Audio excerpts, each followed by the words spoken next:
Salutations, boys and girls, and kiddos of all ages. Welcome to another episode of Posing Action Figures with Toy the Poser. And the reason I'm starting the video off like this in giant mode is because we're gonna talk about this action figure here, whose name is Namorita. And the reason she's out of the box is because I don't know why. I don't know. I don't know the reason why I took her out of the box. I mean, like once again, this is still the action figures that came out last year in 2024. But the only thing I can think of was because she was part of a Build-A-Figure wave, the Void Build-A-Figure wave. And the only thing I can think of is that when I decided to get this wave, it was only like two characters that I actually wanted at first, and that was Namorita, her, and Power Princess to finish up building teams. And one day they were also the only new characters that I thought I didn't have versions of, because at first I thought who is Marvel Boy. Yeah, I thought I had a version of him in another form, but I don't think I do. think I come to find out later that that's a different character. Crystar, which is still a Marvel character, but it doesn't really interact with none of the main people in the Marvel universe. I guess the 616, so I thought it was no real need to get him, so I didn't get him until now. I figured out later I changed my mind much later. So I got them, and you'll see them later on. I'll make videos about them later. However, these three guys, I know I have versions of. I have a Vision, don't need another Vision, and I have Namor, Submariner, don't need another him, and even this version of him. But these two are the only two that out of all of these that, if I get the rest of these, that had Build-A-Figure pieces. All right. And I was like, well, might as well. So I'm thinking about going back later to get these, or just find the Build-A-Figure pieces for them. And of course, this Black Panther here didn't come with a Build-A-Figure piece, so I didn't need him. All right. And all these guys that came with pieces built this character, the Void. All right. So yeah, if I ever get to a point where I'm actually talking about them, because I build them, I'll talk about them. Okay. So, but until then, now when Namorita was first introduced, I'm probably going to mess up her name a couple times because I get her mixed up with her mother, which is one of the reasons why I think a lot of people didn't fully like this character, because they thought she was somebody else. Okay. But anyway, when Namorita first came on the scene, she looked like this. Blonde hair, white skin, and blue eyes. For obvious reasons. And we'll get into that for a minute. Okay. Namorita is the daughter to Namora. Clone daughter, but we'll get into that part later. Namora is the cousin of Namor, the Submariner. All right. So Prince Namor is her cousin. Yeah. So moving on. Talon, if I'm pronouncing that right, who is technically Namorita's father, because he's Namora's Namora's husband. Yeah, so yeah, that's how that worked. However, once again, like I said, I'm finna explain this whole clone thing. Well, Namora, who is Namorita's mother, got pregnant scientifically, I guess that's the best way to say it, by an Atlantean scientist named Vira. Yeah, I'm gonna screw up some names. Trust me. That's okay. So let's recap. He, Prince Namor, the Submariner, are the cousins, elder cousins of her, whose name is Namora, the Submariner, by the way, but who is the mother of her, Namorita, but also the wife of this guy, whose name's Talon, who is the father of her.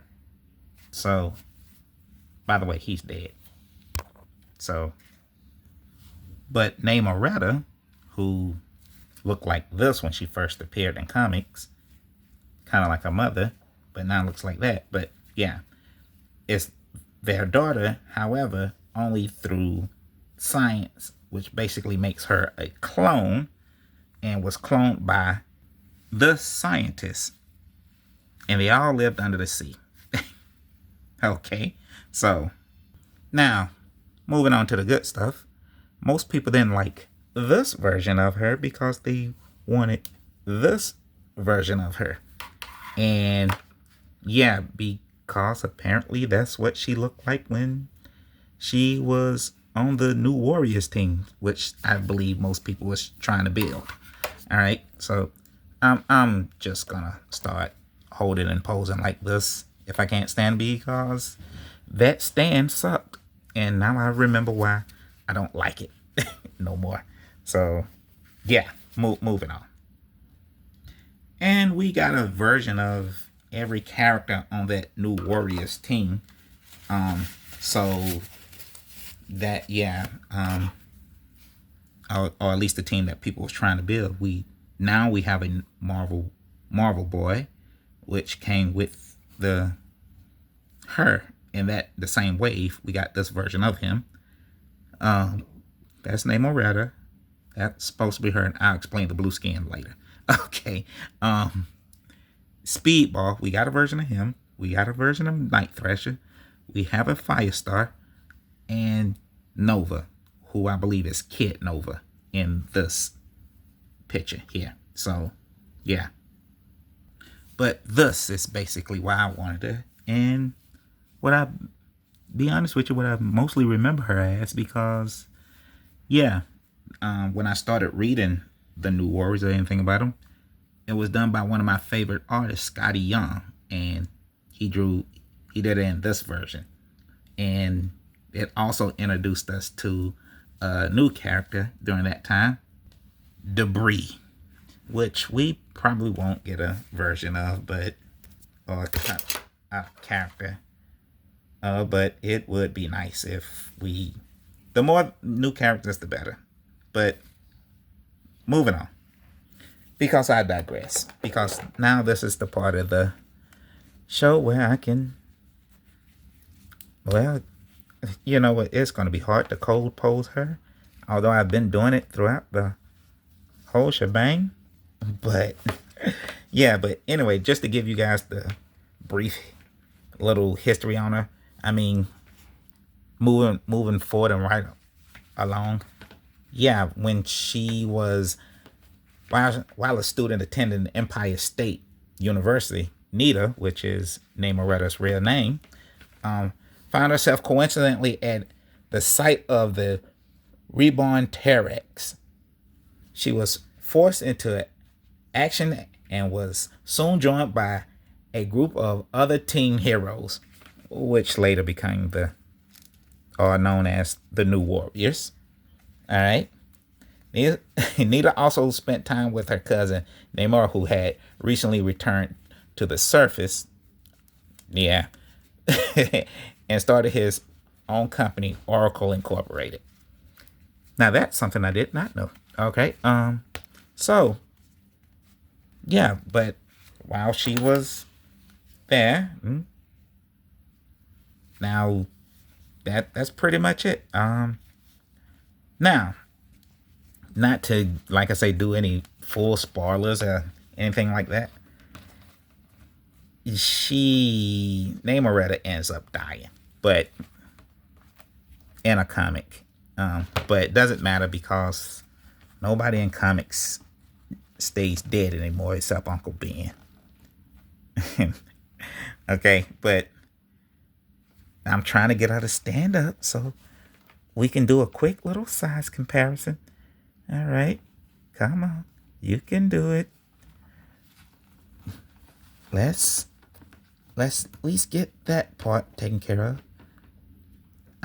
When I do this, okay, up, stay up. Oh man, this is gonna be hard. So yeah. Sorry guys, I tried. Could not get her to stand without a support system. But alright, but it doesn't matter because I can still make an even support for myself and stand a man when we come in and out of giant mode. So here we come. Whoop, whoop. And like that, as you can see, I stand at approximately 5.5 inches. My main man Stan, is an average 6-inch 1/12 scale figure, standing 6 inches, like I said, which basically means Namorita stands at approximate 5 3/4 by the hairline. All right, so whoop, whoop, boop, and there you are.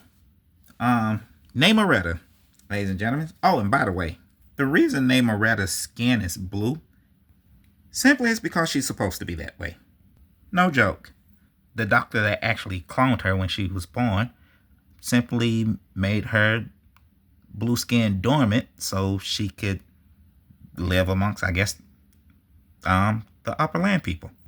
However, during her time with the New Warriors, she was subject to a lot of stress and emotional problems, activated her dormant Atlantean genes, were reactivated by Nina's, that's Namorita's nickname, physical and emotional stress, and it caused her to transform into the blue skin Chimera.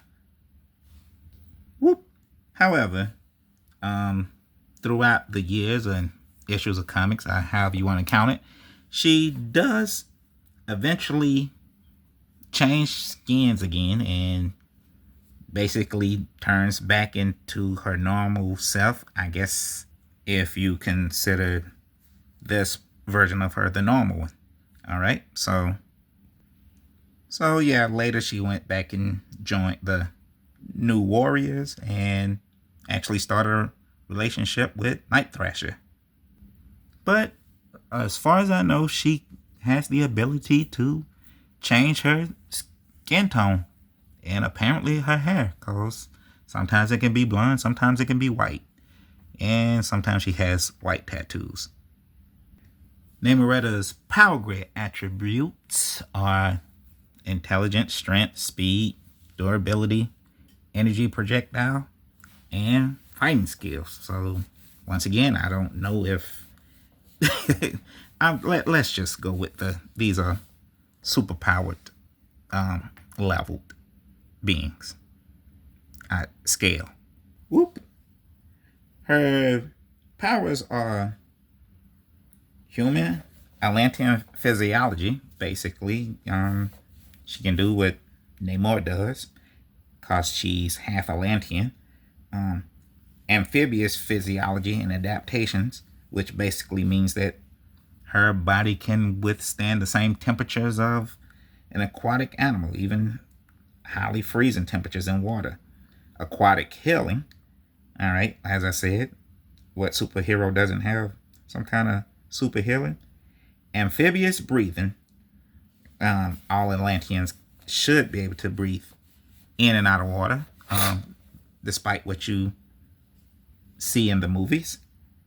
Superhuman strength, superhuman speed, and superhuman stamina. superhuman agility, superhuman reflexes, superhuman durability, extended longevity, flight, mental detection, superhuman hearing, superhuman vision, and electricity and absorption. That was strange. Offensive secretion, which means Namorita, can secrete corrosive acid and paralyzing toxic from her hands. Really now. Animal mimicry, like an octopus, and camouflage herself with her skin, and abilities, trained combatant and multilingualist. She actually has a weakness. Namorita's strength wanes the longer she spends out of water. Thanks, Namorita. You can be gone now. Whoop! And that's the end. All right. So we stop here and start another one. So join me in the next video as I unbox another action figure from the previous year. All right. Until then, so long, everybody.